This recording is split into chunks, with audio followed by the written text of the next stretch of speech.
Yo, what's up mga karepa? Ito, nag-aagahan tayo. Itong favorite ko, palabok. Ano. Sarap. Ayun, nag-aagahan na ba kayo?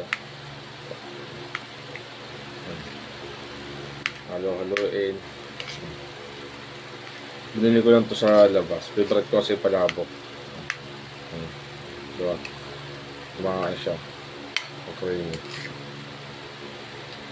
Kung pag ganitong palabok, ano ba mas gusto nyo? Yung nahalo o yung ano talaga, naka-ready na, kakainin na lang. So pag ganito, para matrabaho ko. Diba? First bite, para sa inyo to.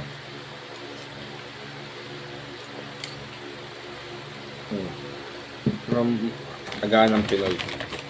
Basta pa. Sabay natin ng pandesal. Liit ng pandesal. Dos na yan, no? Ito ang pandesal. Liit. Isang subuan lang.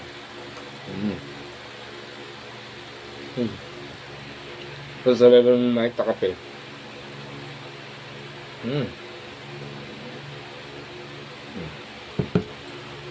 Sarap kumain.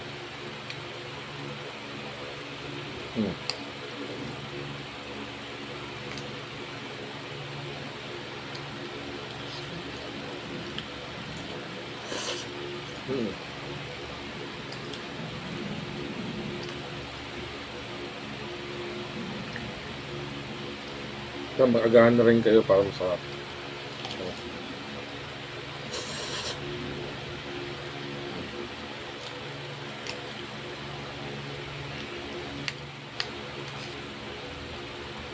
Ano? Oh, may kasapa itlog.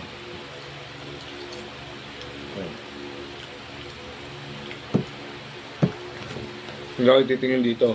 Kasi baka iba isipin nyo. No? Dos na to, di ko to dati. Napakalaki ng pandesal. Malunggay pandesal. Malunggay pandesal.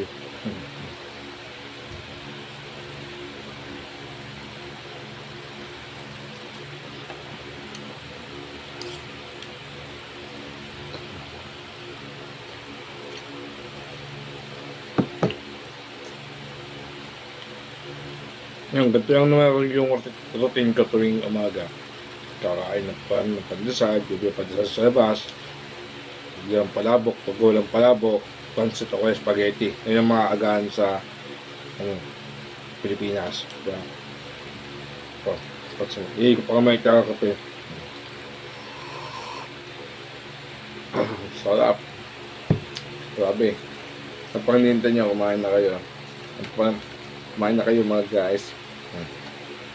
Let's go.